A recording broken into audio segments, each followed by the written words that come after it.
All right, thanks. So thank you all again for being here for our presentation, our 4-H Youth Roundtable for a Sin for Better Health under the Research, Education, and Economics mission area of our wonderful department here at the United States Department of Agriculture. We are going to go ahead and begin with some introductions of our senior leadership here at the department. Then we're going to allow them to give us some brief remarks, and then we'll go ahead and turn it over to our awesome 4-Hers who are in attendance with us this morning. So just by way of introductions, we have a caller name, if you can just stand up, Acting Deputy Secretary Kevin Shea.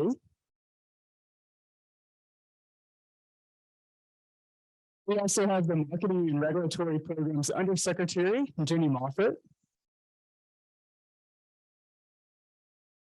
And our amazing leader, Deputy Undersecretary Sana Baig.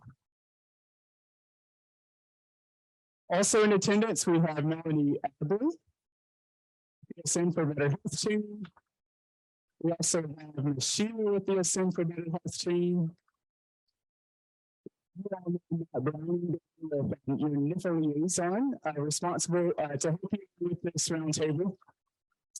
And also here on the screen, our awesome Zoom web, we have some more Sin for Better Health members. I'll start there with Dr. John Dyer, Dr. Suzanne Sletka. We also have Perry Reynesek and Alberto Gonzalez. So at this moment, I'm going to go ahead and turn the microphone right on over to our Acting Deputy Secretary for some brief remarks. Good morning, everyone. It's a pleasure to be here with you. Secretary Vilsack asked me to pass on his best wishes. He is in Vietnam right now, and what he's doing there is trying to get the Vietnamese to buy more American agricultural products. And he actually just left Ireland, where he was with the president. But he very much wanted to be here, but could not be here today. And I want to say that this project, Ascend, is so important. And I think about the fact that young people have always driven change in this country, culturally, politically, economically. And you have a chance here with this project to drive a really important change.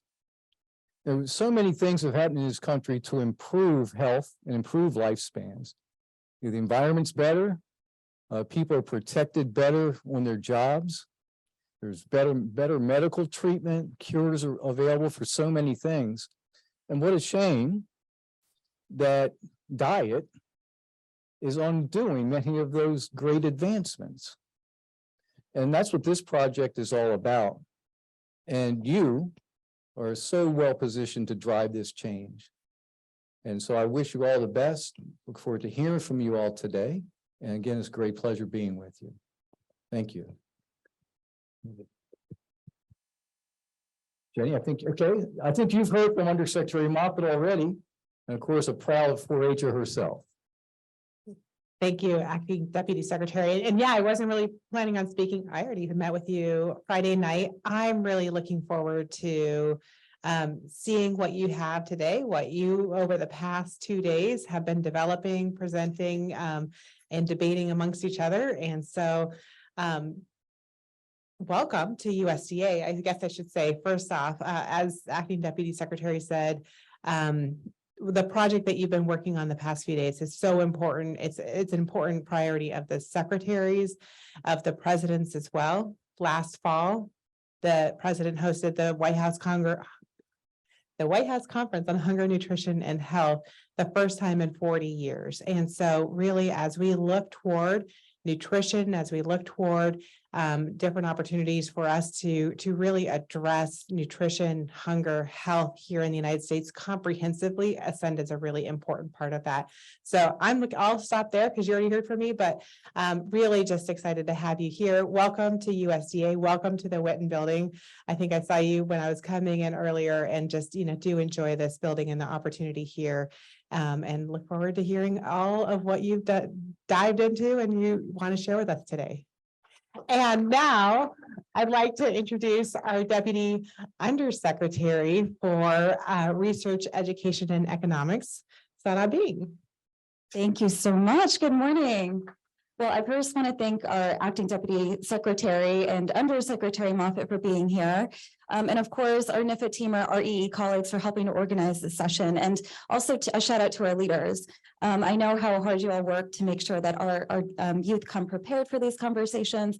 And I just want to say that I woke up really excited this morning because a couple of months ago, when we were thinking about the Ascend program, and who do we need to be working with and hearing from, youth was the top of my list because, as the acting deputy said, you really are the drivers of change. And when I think about when I was, in high school, thinking about, making the connection between food and health, having that conversation with my parents and family was critical. It took a lot of years to help to push them to make better changes. And so I just know that, and no matter, my mom's a doctor, right? And so even though she has all the information, making those decisions, making those choices is really hard. Behavior change is really, really hard. And also talking about the connection between what we eat, what we put in our body, and the health outcomes of our communities. That's a conversation that's only grown over time. And I know you all are right there at front and center of that. And so I just wanted to make sure that I communicated how pleased we are, how excited we are to hear from you. You'll hear a little bit more from me tomorrow as well, but the information that you're providing us this morning will help make sure that our research is more specific, more appropriate, and then our strategies for outreach are also more creative and innovative as well. So I just want to thank you and make sure that you understand that what you're telling us this morning will have an impact on policy and research. So congratulations for getting here. I know it took a lot of work over the past 2 days, but just happy to hear from you. And I know with that, I think we'll get started, right, Tyler? Thank you. All right, thank you, leadership. Awesome. So we're going to go ahead and begin. Andrea, I would like if you could introduce yourself and introduce your team members as well.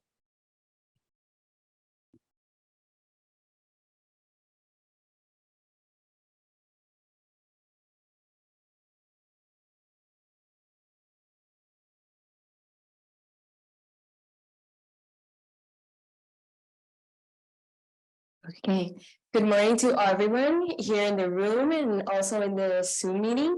My name is Andrea Maisonet Sanchez. I'm from the island of Puerto Rico, representing the University of Puerto Rico, Recinto de Mayagüez, and I'm the Roundtable facilitator for the Ascend for Better Health Roundtable number 10. And before we start, I want to let our delegates present themselves so they can start the presentation. Hey y'all, my name's Grace Randall. I'm from Pontotoc, Mississippi, and I represent Mississippi State University.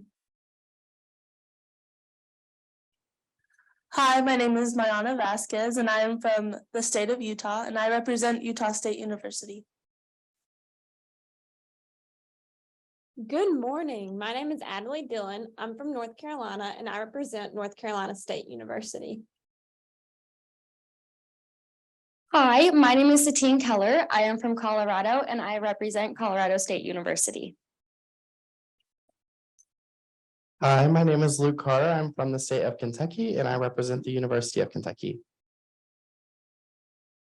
Hello, everyone. My name is Vicky Shan. I'm from Maryland and I represent the University of Maryland. Hi, my name is Victoria Hatt. I'm from Connecticut and I'm representing the University of Connecticut. My name is Maggie Evans and I'm representing the University of Oklahoma. Good morning. My name is Sydney Valera. I'm from the state of Texas and I'm representing Prairie View A&M University. Hello, my name is Felicity Kushner. I'm representing Rhode Island and I'm from the University of Rhode Island. Hi, my name is Solomon and I'm from Georgia and I represent Fort Bragg State University. Hi, my name is Shelza Deaton. I'm from the beautiful state of Oregon and I represent Oregon State University. Hi, my name is Lauren Gardner. I'm from New Hampshire and I'm representing the University of New Hampshire. Hi, my name is Moose Kinsey. I am from Washington State and I'm representing New Mexico State University. And with that, let's get the presentation started.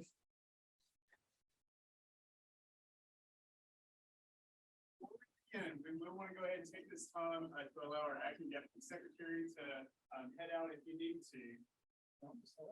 Yes, sir. All right. Next slide, please. Every day at noon at Orcas Island High School in Washington State, we're all dismissed for lunch. And you may think that what we eat is something like this. Healthy, balanced, gets all of your nutrients. Unfortunately, though, a lot of kids end up eating something like that.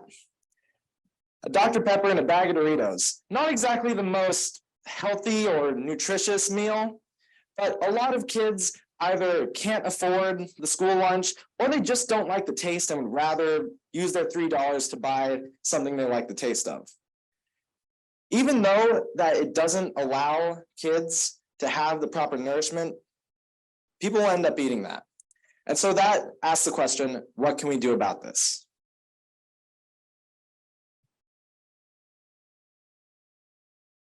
So our essential question for our roundtable is, how can the U.S. Department of Agriculture, or the USDA, better engage youth in building trusting relationships that improve diet-related health outcomes for all? So I'm sure that all of you guys are aware what ASCEND is, but I just have a little brief summary of it. So it's the Agricultural Science Center for Excellence of Nutrition and Diet, and it focuses on better health. It was created December 5th, 2022 in support of Biden's Moonshot Cancer campaign. And it was a food-first approach, as well as it works with extension agents and universities all over the nation.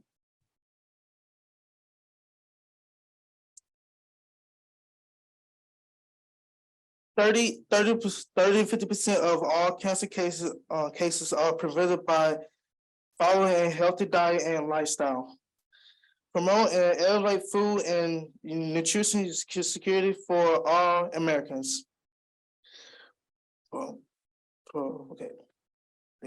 Provide healthy and nutritious food in all communities, building new markets and streams of income for farms. So for the objective of ASCEND, we found a quote from the Secretary of Agriculture, Tom Vilsack, and it reads, "ASCEND will bring together scientists, partner organizations, and communities to develop and deliver science-based solutions that improve the health and well-being of all Americans, particularly those in underserved communities." Our objections for our presentation is to understand the importance of community health within all the schools and its citizens, to identify the problems that are within the schools and other community programs that hinder the health of citizens, to find solutions to solve the problems at the community, state, and national level, and overall to improve the health of all generations within the United States, and to find solutions to prevent and treat diseases.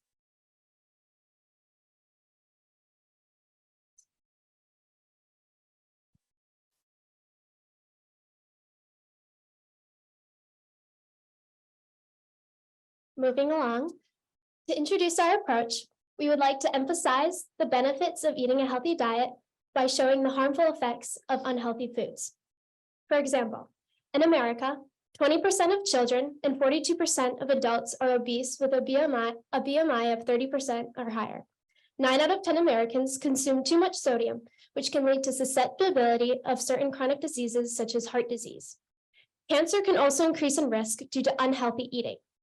Being obese puts you at risk for 13 types of cancer, including endometrial cancer, breast cancer, and colorectal cancer. In the US, about $173 billion is spent in healthcare for concerning obesity alone.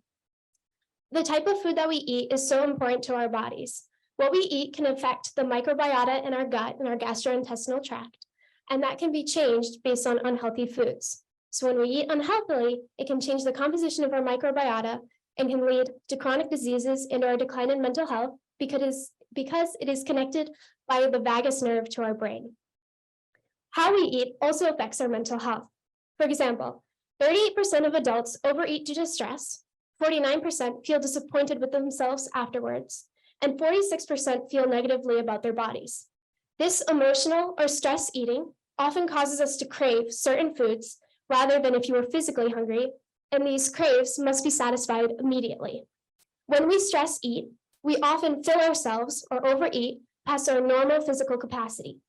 It is very important to maintain a healthy relationship with food by eating and listening to our bodies only when we are physically hungry. A recent study done on middle schoolers showed that 52% of girls and 45% of boys displayed eating disorder symptoms such as skipping meals, heavy exercise, and other related behaviors. Out of them, 75% of girls and 70% of boys had at least one social media account, with Instagram being the most common. Additionally, the risk of an eating disorder increased with each type of social media. So, to have a healthy relationship with food, how can we eat healthier? Well, make sure your meals are balanced. Your plate should be at least half fruits and veggies, and the other half grains and protein with dairy on the side. Don't skip any meals, especially breakfast. Skipping meals is unhealthy and it always backfires. Going a day without any meals leads us to be more susceptible to indulging in unhealthy foods later that night. Breakfast, however, is the most important meal of the day. It kickstarts our body's metabolism, improves cognitive function, and helps you choose healthier options throughout the rest of the day. Also, certain diets have certain benefits. For example, a Japanese diet or Mediterranean diet, which is comprised mostly of fruits and veggies with some healthy grains and proteins, decreases the risk of depression by 25 to 35%. Also, there have been studies showing that healthy eating is linked to a decreased risk of cancer. For instance, high fiber foods and lots of dairy decrease the risk of bowel cancer. Also, when we go shopping, make sure you have a list or a plan in mind for healthy foods. I'm guilty of it. We're all guilty of it. We forget our list, or we just walk in the store and we blank.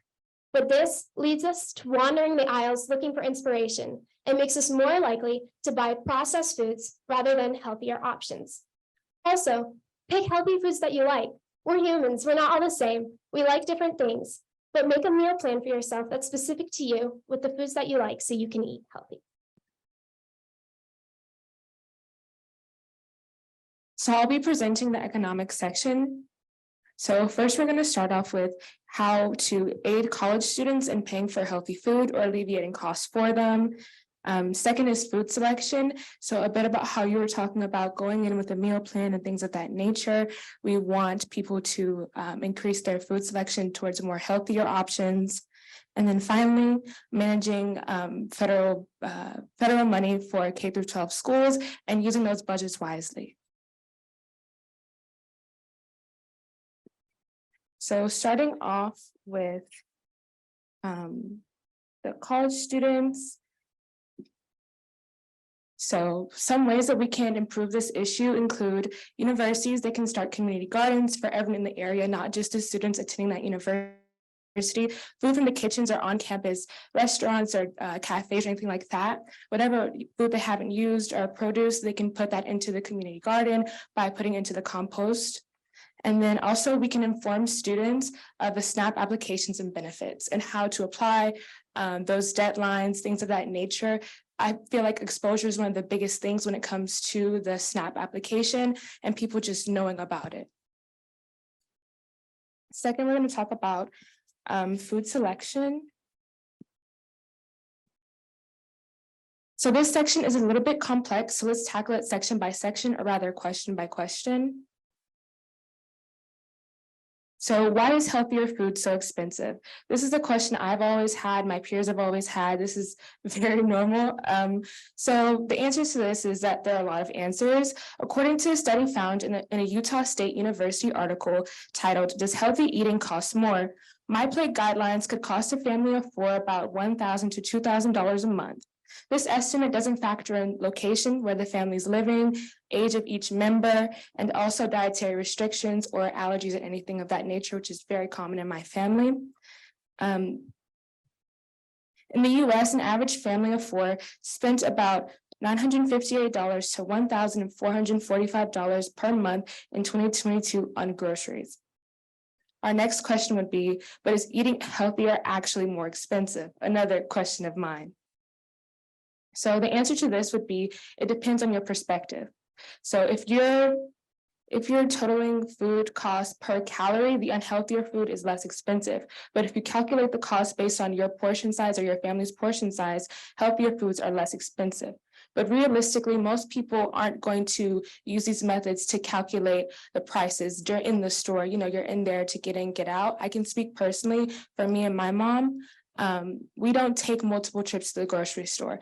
It's either twice a month or 3 times a month. She has a list or sometimes she doesn't, and we go in there and we kind of freeball it. So we're just looking at prices. We're not looking for, okay, let's do a calorie by calorie buying in bulk for the next 2 weeks or for the next month.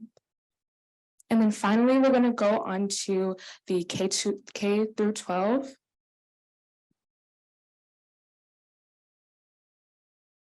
So for the 2022 to 2023 school year, the Keep Kids Fed Act is in full effect. The USDA website lists each state's supply chain assistance funds, estimated annual reimbursement, adjustments, and temporary costs. But where is this money going?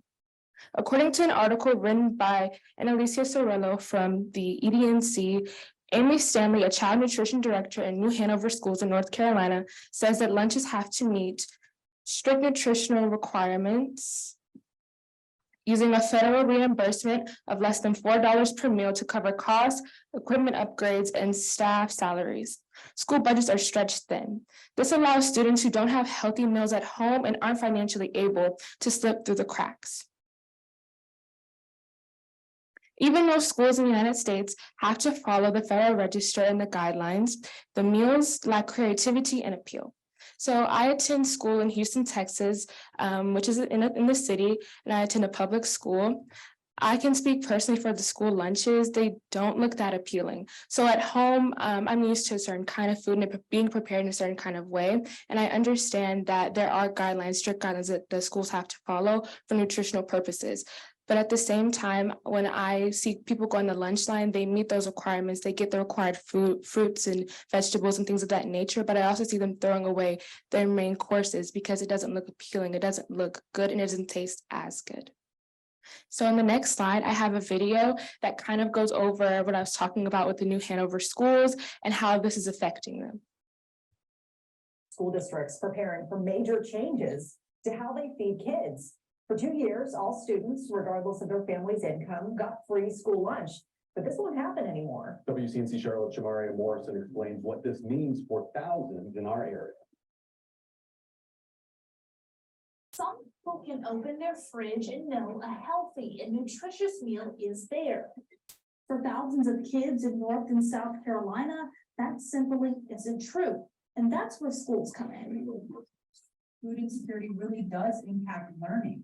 And we want to make sure that when a kid comes to school, that it's a worry-free, stress-free environment, that they can come and know that they're going to be fed. Because when you feed their bodies, then their minds can be fed too. After 2 years of free lunch for all, schools have to return to charging a fee for kids who don't qualify for free or reduced lunch. Schools are having to make a difficult choice about raising meal prices. School meal programs really only have federal reimbursements, federal funds, and cafeteria sales to support their operations. School lunch prices in our area vary from 30 cents a meal to $3, depending on your economic status. Rock Hill schools kept their prices the same as pre-pandemic. With the rising prices of everything in our country, we wanted to make sure that some of those families who may be approaching that brink between whether they qualify or don't qualify, we're still able to access these meals. The district's decision means additional cost of food will come from its budget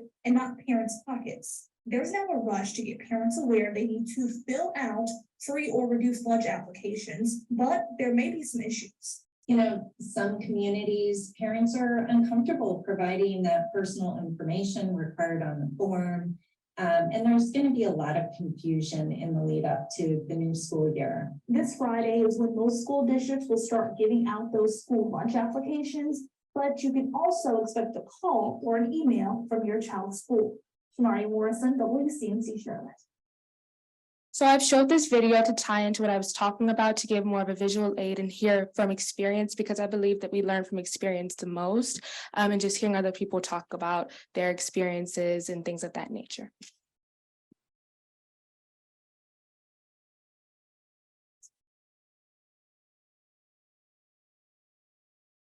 My section is the legislative and political aspect of this challenge question. One of our main concerns while addressing this challenge question was the low quality and nutritional standards of public school meals. School lunches are important to many low-income families. 2 in 3 teachers report their students coming to class hungry. These families rely on school meals to feed their children. So if school lunches are their main source of nutrition, isn't it important that it's a healthy meal? 40% of U.S. schools do not meet the nutrition requirements given by the USDA. We would like to see these standards improved and revised more frequently to encourage a better learning environment for our youth. Another concern we brought up was health education in public schools. We would like to see these classes focus more on diet and nutrition, as well as even skills like gardening. Students learning to garden can be a valuable life skill, as well as a way to provide fresh produce for their families. Gardening has been shown to improve life satisfaction, vigor, and cognitive function. Thank you.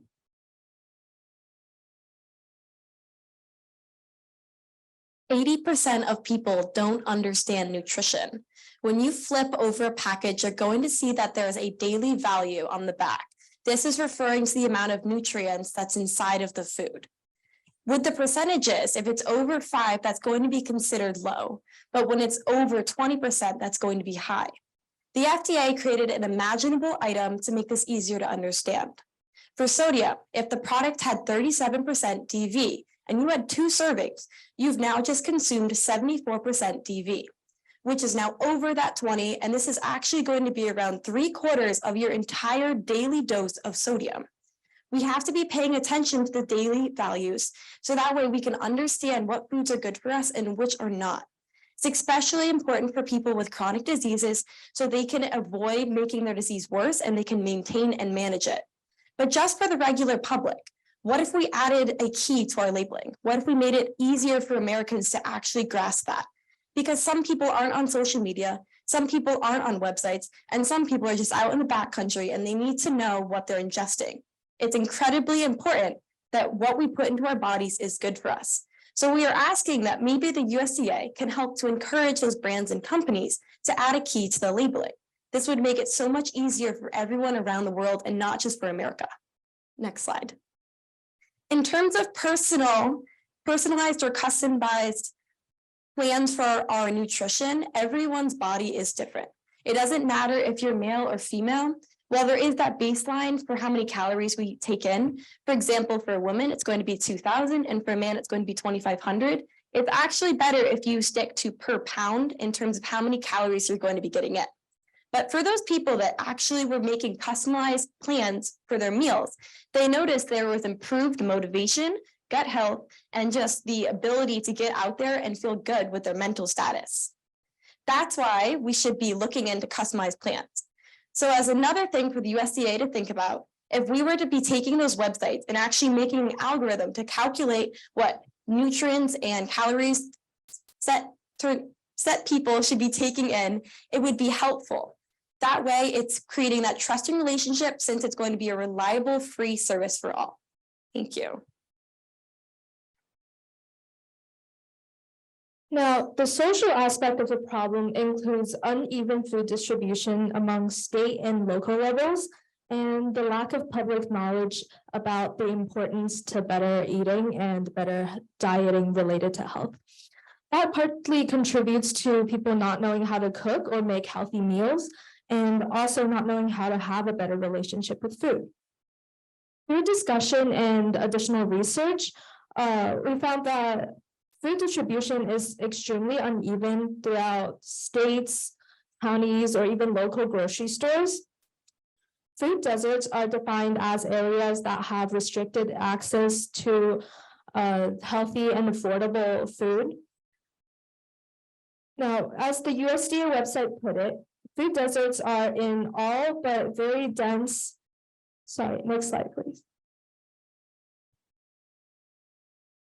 All the very dense urban areas, and the higher the percentage of minority population, the more likely it is to be a food desert. Now, for example, in the state of Maryland, where I live, there is a significant difference between the accessibility to healthy food. For example, in Potomac, there is not a single food desert, but in Baltimore, which is just less than an hour of car ride away, there is found to be 4.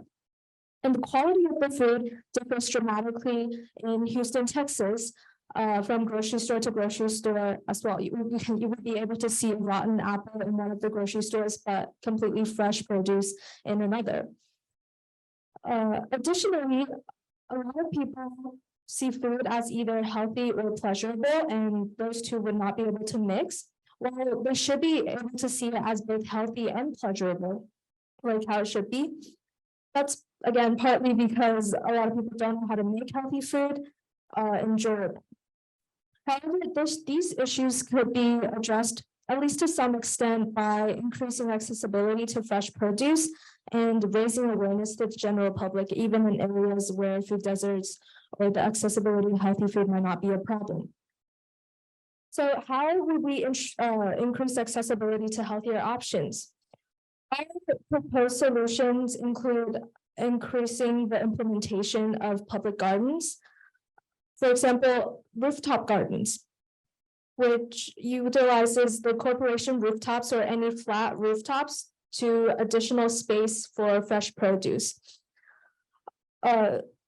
Rooftop gardens not only increase vegetation production, it also provides shade and remove heat from the air. Although counter arguments to rooftop gardens are also present, those mostly entail the cost of maintenance and the structural danger it would cost the building. However, here the rooftop gardens I'm talking about does not necessarily has to be embedded into the buildings itself. We promote, for example, the corporation workers or people to bring their own pots or containers to just use the rooftop as a additional space to get more areas that we could use to plant vegetation and fresh produce. Additionally, social media is a great way to promote and to get the word out there in this day and age. For youths, we promote using different social media platforms to get to different age groups. For youth specifically, though, we promote a lot of short videos or animation video forms on YouTube to get more attention, and then the youth would be more likely to learn and understand what the problem really is. And with the problem of not knowing how to cook, according to surveys, we have 59% of people, of Americans who say they mess up easy to make meals, and about 20% say they don't know how to cook at all. So we promote using, again, social media to spread easy to make dishes, or adding a cooking class into the school curriculum to improve and increase knowledge on how to make healthy food. Now, last but not least, we also promote a form of in-person promotion within the youth groups and local communities. We suggest government agencies like USDA to cooperate with more youth groups at a local level to help them be engaged in their communities and learning about food deserts in all areas. They will be able to, for example, host food donation drives from areas with abundant nutritious food to areas that are not as accessible to healthy foods. So in conclusion, raising awareness to all areas, even if they're not affected by the problem, and starting young with education with the youth would be very helpful to solving our current problem. So what are our future works that we need to do?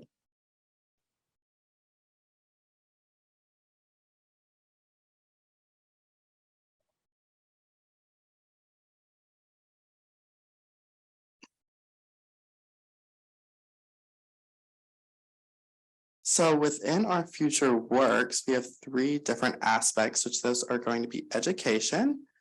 And then there's also going to be legislation and then affordability.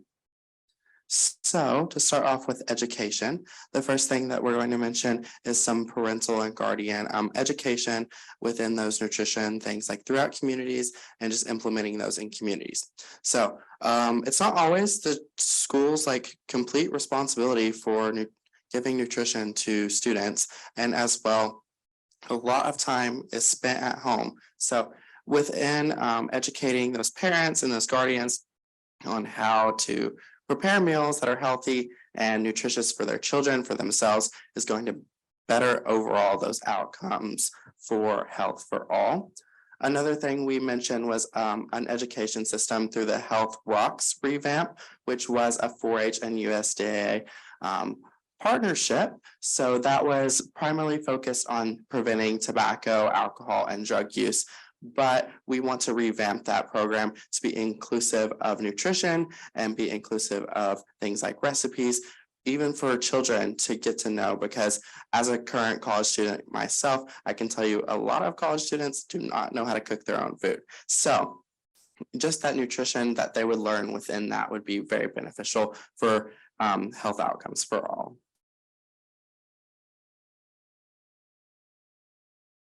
Nextly, regulated curriculum. Overall, health classes are very different between the schools, even within the districts. They all focus on different topics, some topics not at all. Having a standardized curriculum across the board would help the teaching and gaining of knowledge of healthy eating habits and skills. Next, having a required high school curriculum course for healthy living. Having a required cooking class within the education system would be beneficial to everybody. Requiring it to be taken for 1 semester and having a credit assigned to it on having a specific credit assigned to it, depending on how the individual school would like to assign credits to that class. Teaching the students how to prepare healthy foods with the things that they can find within their area, because every area differs. Giving them the skills to take care of their bodies when they are away from home and then throughout the rest of their life. And lastly is your social media outreach.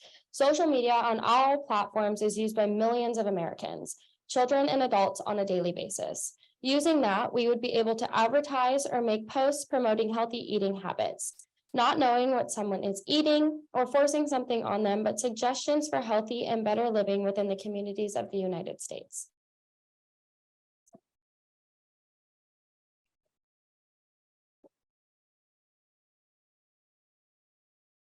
Some opportunities to combat the issues we previously discussed can be found in the legislation that our roundtable is suggesting, such as a tax on sugary drinks and the censorship of fast food advertisements.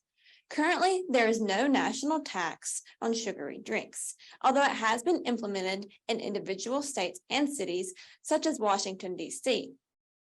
Over 50+ countries around the world have implemented a tax on sugary drinks. Many have found that this has effectively reduced their sugar consumption of their population and has even been an incentive for companies to produce healthier products with lower sugar content. Sugary drinks and fast food is heavily broadcasted in today's society. Driving down the road, we're constantly seeing signs and billboards for the McDonald's on the left or the Arby's on the next right. In heavily broadcasted media events like the Super Bowl, we're always seeing ads for Coke, Pepsi, Sprite, and more. When we see these ads, we want to indulge in these products. A 2005 study shows a direct link between the viewing of advertisements and an increased risk of being overweight later in life. To protect kids, certain countries such as Norway, Sweden, and Canada have banned fast food advertisements on children's television programs. Studies show that if the US also implemented this ban, that it could possibly reduce our obesity rate by 18%.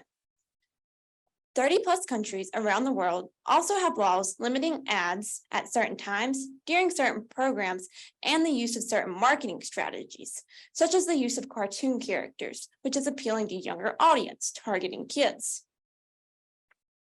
Many countries also prohibit false advertisement of nutritional standards and messages. They also require messages to have benefits. They also require messages on the benefits of a healthy, balanced diet to follow radio or television ads on fast food. The legislation that these countries have imposed has been shown that it's effectively reduced their obesity rates and through their consumption of sugar.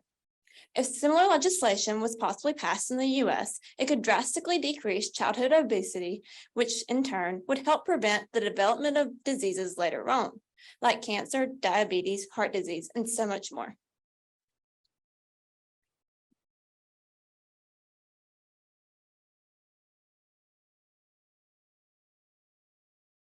Food banks are across America are a resource that are not used as much as they should be. With food banks ordering food individually by the states, we should implement healthier foods that are sent across the country, whether that is canned or fresh. Everyone should have the ability to access and be encouraged to pick healthier choices to better the health of the people that are eating the food that is given to them within the community that they live.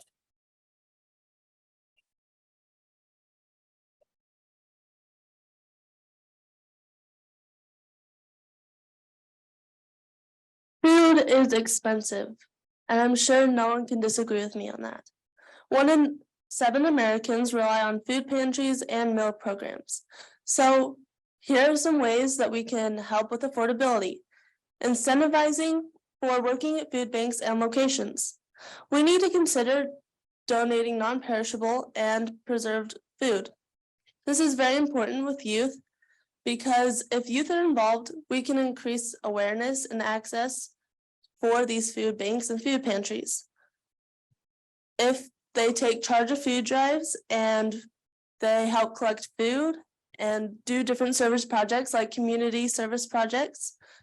For example, my community does a food drive where to enter into a swim pool, we have to give 1 can of food. That's the entrance fee. Next is funding to organizations to improve higher quality, healthier food. Funding given by these organizations to control this issue is often not enough to meet the increasing demand for food assistance.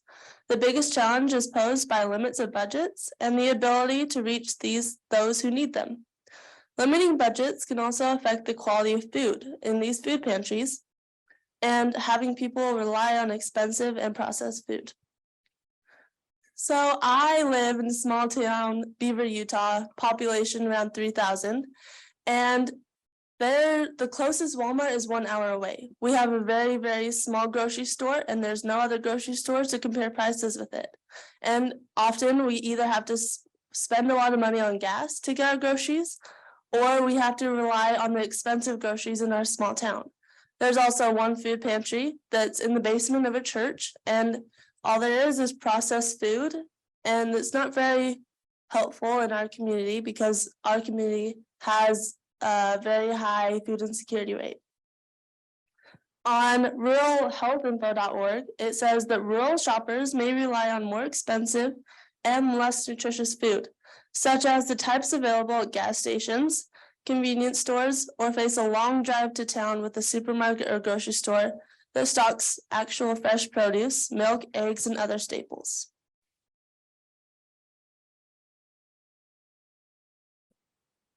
If we invest in incentivize farmers who provide more healthy food, we can additionally, when food is sold locally, it is fresher. Some health professionals have recently promoted food as medicine. However, food insecurity is a fundamental problem in the US, America. Know that our health indicators, including food insecurity, are challenging, and that our rural economy could be far improved. Food insecurity is both a health and economic condition. Access to healthy, nutritious food, a good environment, and healthy rural communities are tied to survival and growth of small and future farmers.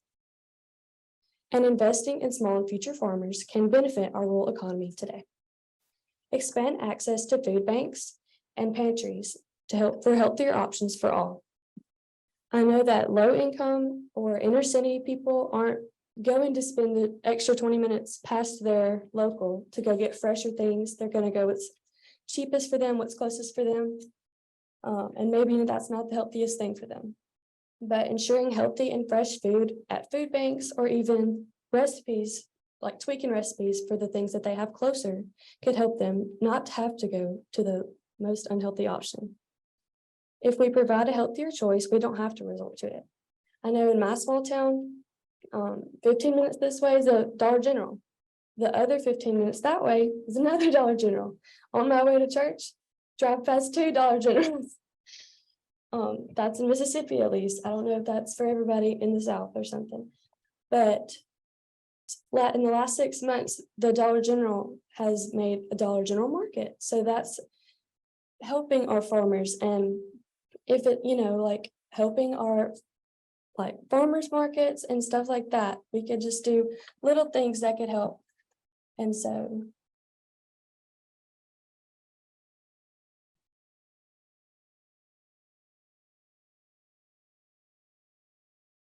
So I'm going to talk a little bit more about direct youth involvement within all of these programs that we're discussing. So like we said before, we're hoping for more like USDA partnerships, especially with things like the FDA, with Health Rocks, with the FDA, just ensuring that all that information is accurate whenever it's published on social media, making sure all these trends that are going on aren't misleading Americans into buying things that are not actually good for them, even though they may be marketed as something that's good for them. And then as well with that Health Box program. So with that Health Box program, like I mentioned before, just emphasizing more onto nutrition, not necessarily Xing out the prevention of tobacco, alcohol, and drug use, but just making it more of a well-rounded health overall, because those outcomes of being obese as a child can lead to things like vascular disease and cancer, other things like that.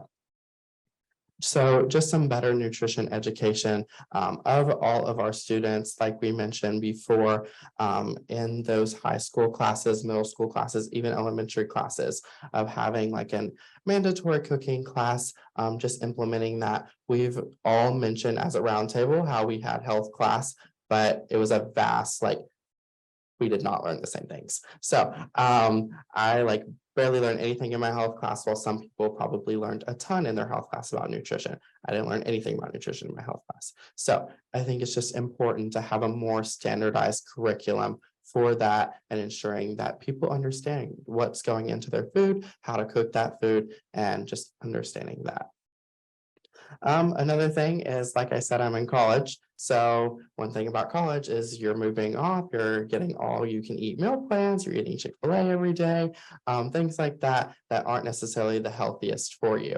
So within colleges, doing those food banks, those education programs through them, we talked about food banks and how we could implement an education aspect into those food banks. So not necessarily just give people food and provide them with these food options, but as well provide them with education. So in food banks alone, 53 million people turn to those a year.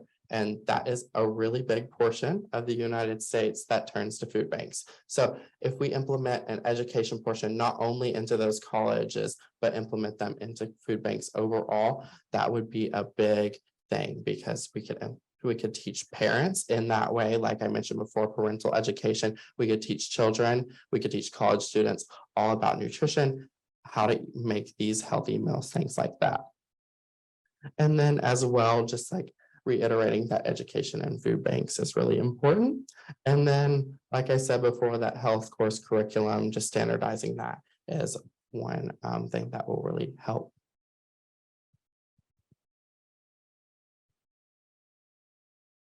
To sum everything we've set up, I know it's a lot. Diet is a serious issue for maintaining a healthy body, but a lack of access to healthy foods and information means that a lot of people don't get that healthy diet. With Ascend, what we can do is we can educate kids and adults so they can learn new skills and know what's going into their bodies. We can introduce legislation, which limits how much bad food people can eat, and also increases how much good food people can eat. And we can also introduce economic incentives for higher production and higher quality. And we can also help by engaging youth programs like 4-H, FFA, stuff like that. All of this can help youth and adults to make better relationships with the food that they're putting in their bodies. And now I'd like to open up the floor for questions.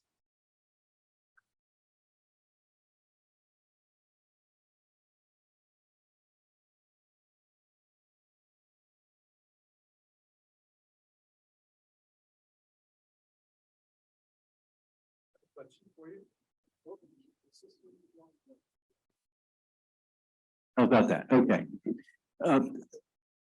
In many parts of the country, especially in rural parts of the country, people don't like being told what to do.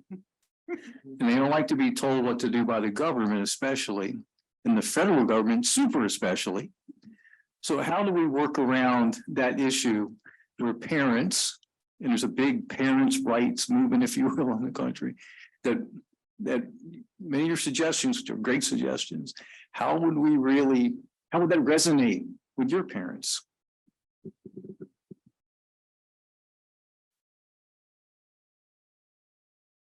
Sorry.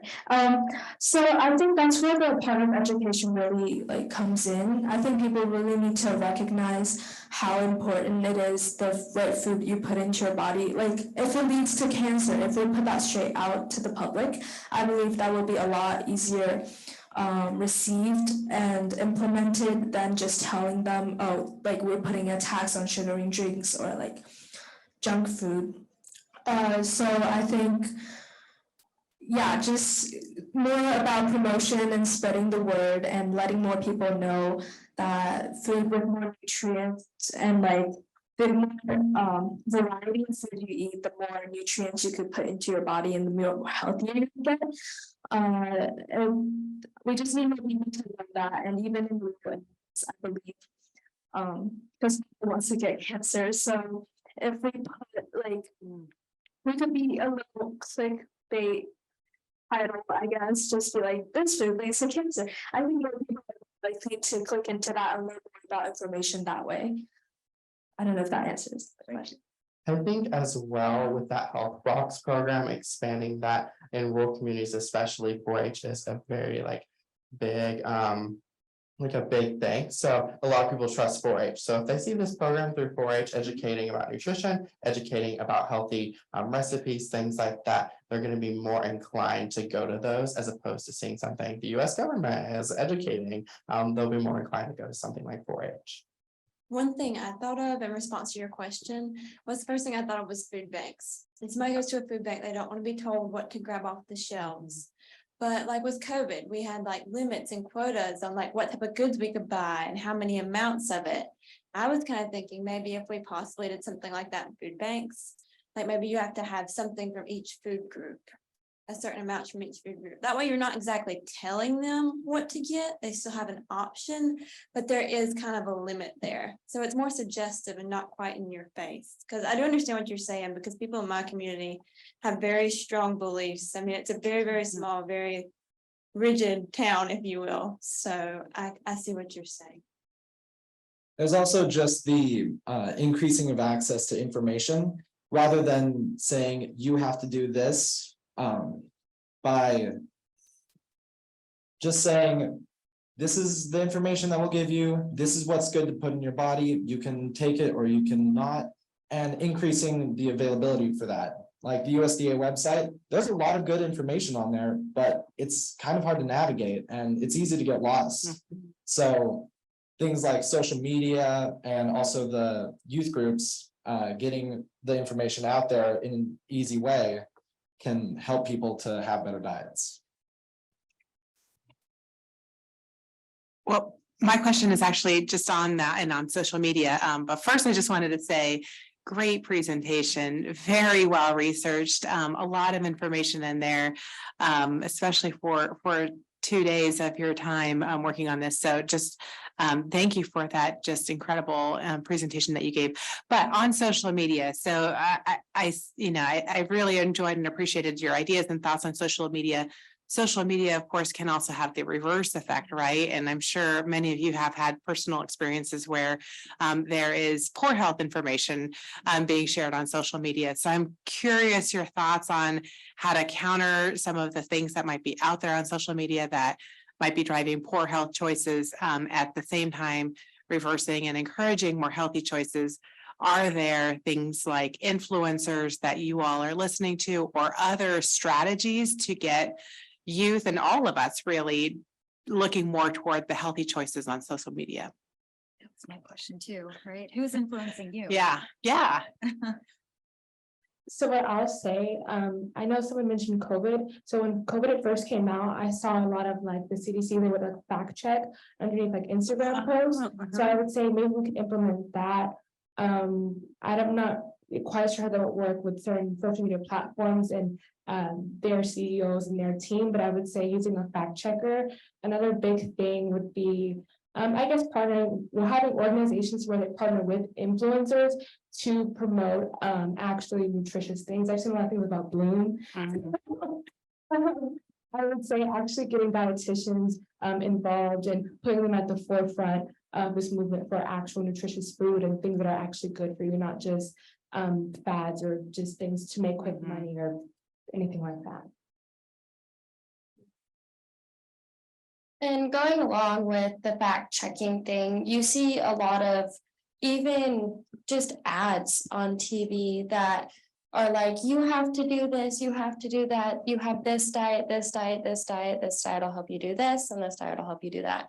And I think monitoring that a little bit, I mean, everybody has their own free will and their own free choice, but monitoring what is distributed out to the general public, and not necessarily putting that on like national TV or something like that, and really trying, I don't know how that monitoring would work. I don't know how that all goes down, but really monitoring what is advertised to even just our younger children, the younger generation. I mean, I'm 18 now. I look at my 12-year-old little brother and I'm like, you're watching that? Like, that's something that you're being influenced by? And I'm like, how is that getting onto your TV screen? So just really, I don't know what that would look like on your side of things, but monitoring what is said to especially the younger generation about health and food choices.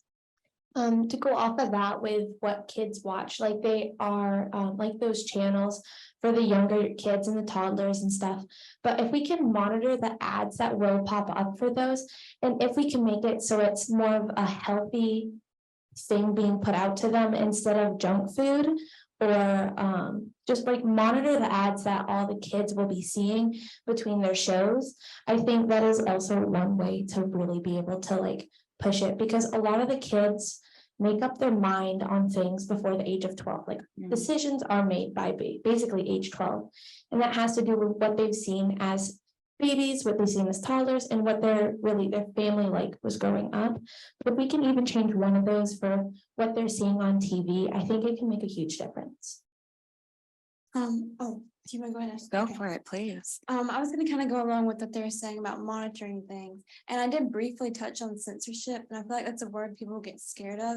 But I mean, I will go ahead and restate that a lot of countries who have really strict regulations on that sort of thing, just making sure that information that people are putting out there is not endangering other people. So maybe like what you were talking about CDC and everything, just having regulations and more legislation that ensures that these ads for different products are being fact checked. And some of these products might just need to be before like the FDA approves them or whatever. Like a lot of them have come back and there's been lawsuits about stuff happening. So maybe we need to research our products more and these diets more before we let them just be put out into the world. I know this is their time, but I wanted to ask something very important within the two questions that were asked. For example, the presentation that I forgot to mention in the beginning, those images that you see in that presentation was made by our talented delegate Moose. And it was a very fun thing. And when the other delegates saw those images, they said like, oh my God, that's so beautiful, that's amazing. And that's a fun way that you can be engaged with health, making it like they said, everything that I'm saying is their words, making it a fun experience, and also making recipes, have all those things and images like talented youth can do is a way that they can get involved. So I just wanted to mention that those images were made by Roots and we were so excited for you guys to see. Thank you. Thank you. I know we're getting close to time. Oh, we have folks on Zoom.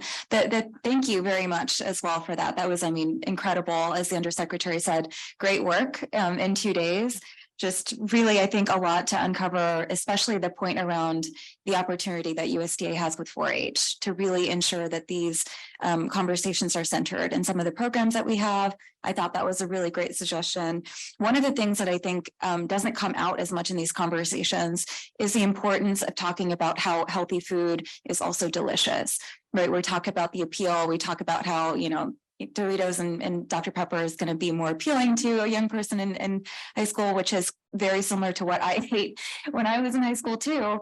But I think that we've come a really long way, right? I think especially your generation understands like broccoli, Brussels sprouts can be delicious, beets, kale, right? Beyonce's made kale cool. Like, how do we continue that conversation? Because I think you all are the ones that are most influential, not only with other generations and communities, your parents, et cetera, but with one another. And so I think that there is a lot of opportunity for us to work with youth broadly for you to send the message of like, this is not just good for you, it tastes really good too, and we can be really creative in how to make these things affordable as well. So I think that centering deliciousness is going to be a really important part of the conversation as well. I also want to make sure that before we walk away, that you all think about as you've had these conversations with one another, what is one thing that you're going to take back with you? You know, think about that. I would love to hear if there's any reaction to that. Like, what are you going to change or do or commit to doing as a result of being involved in preparing these actions and these suggestions for USDA? You also have a role in that, right? And so I would love to hear if anybody has anything that kind of you'll take back to you to your school or your community. So back in my hometown in Houston, I'm involved in an organization called Top Teens of America, the Houston chapter, and I serve as the chair of the beautiful community of beautifications. I'm sorry, it's a mouthful. So I create projects that help benefit our community, whether that's door decorating for senior citizens or anything of that nature. And we have hosted park cleanups and some drop-offs for like hand sanitizers and packages for women in shelters. But something that I would take back with me is gathering healthy, nutritious food. I know previously we just collected canned food and things of that nature, but I want to collaborate with farmers markets or farmers within Texas and things of that nature to get healthier foods. Great.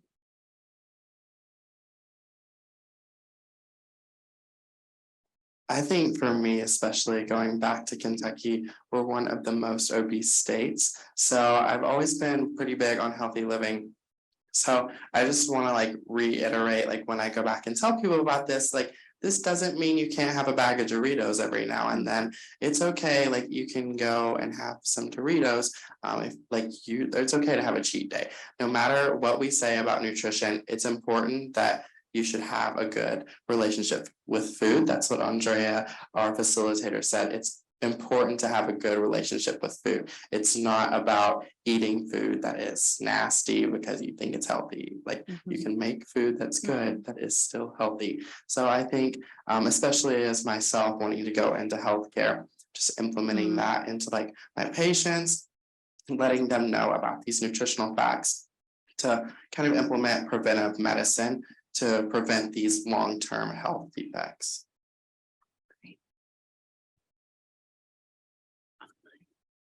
And again, I was gonna say, Mississippi is like the most obese state in the nation. And so even if like our local farmers could partner, I know my grandfather has sold some of his produce at like their local markets and stuff like that. But also it does taste better. Like, I don't know if y'all tried farmers market stuff compared to supermarkets, but it does taste better and it is good. It's not just, oh, that looks nasty, it's green. It does taste good if you cook it right, if you prepare it right. And I think that's what I'll take away from it.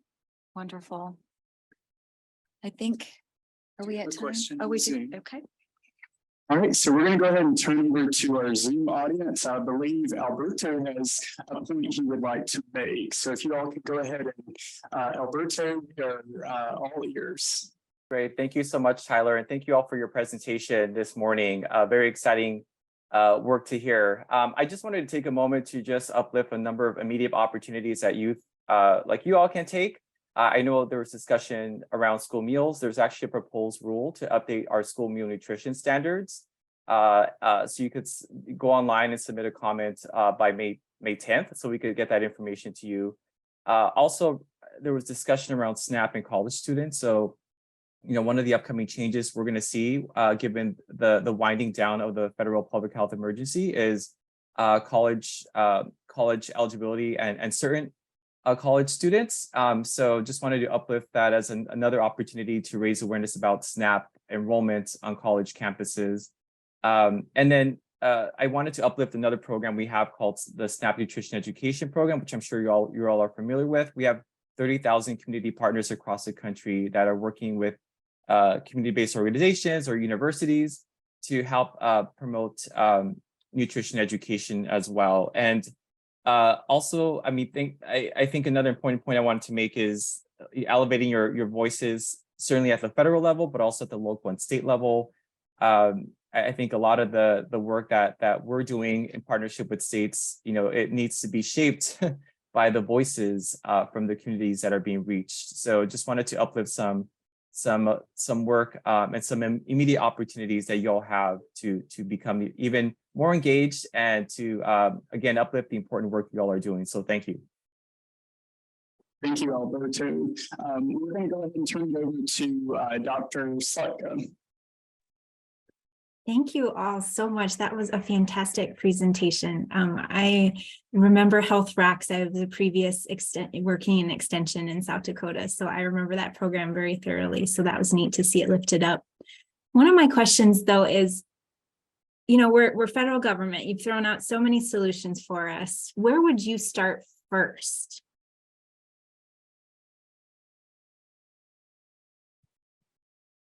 I think a really good I don't know if you could start first with this, but I think that something that the federal government really should utilize is us as youth. We have a big voice within our own states and with our communities. And I feel that adults will listen to the kids' opinion, even if some adults will disregard it.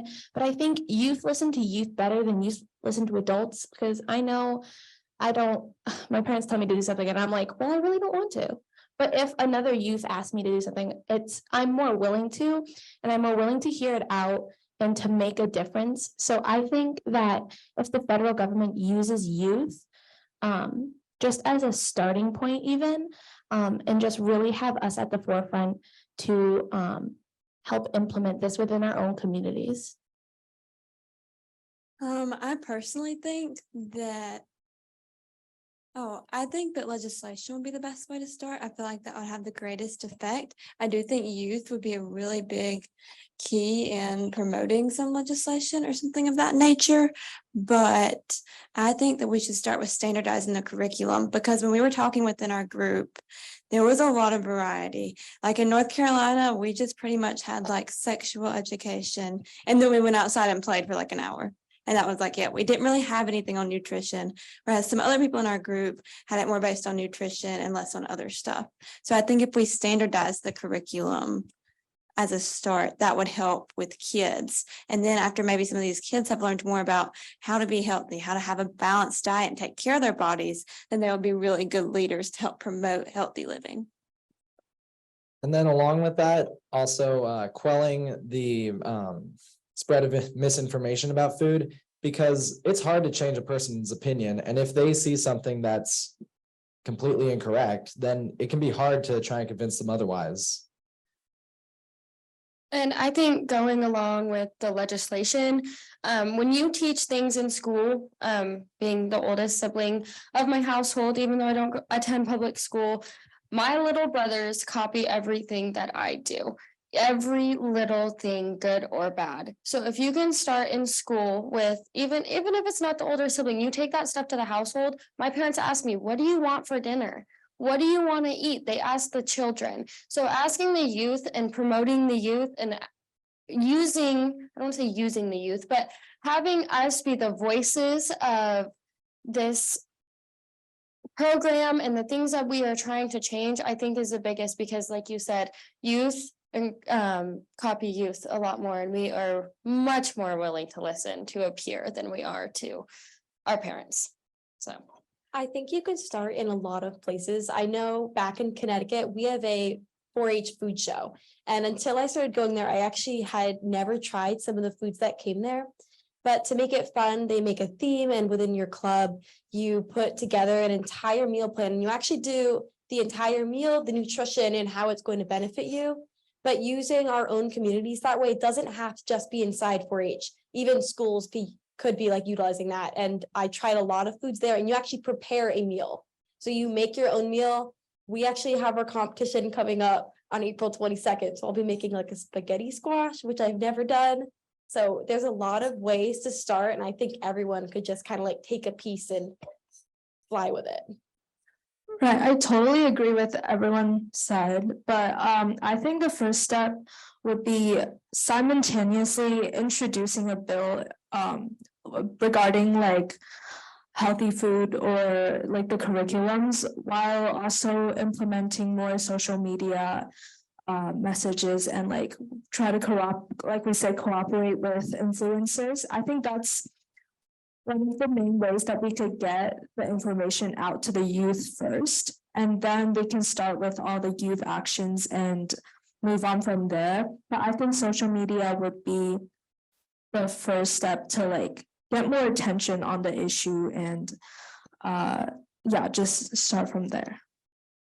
I just want to reiterate that point about youth, because I'm a little bit older than most of the delegates. I'm a college student. So as a college student, I can already see the transition of people transitioning to adulthood, and adults don't listen to adults for sure. They do not like to listen to each other and change their opinion for each other. So with that being said, starting with those youth a little bit younger is really going to be vital for that. All right, well, thank you so much, and to our awesome colleagues there on Zoom, thank you for joining us. We're going to go ahead and wrap up this session, and we're going to grab a group photo. So again, Perry and John and Susan and Alberto, thank you for joining us. We're going to go ahead and close out Zoom.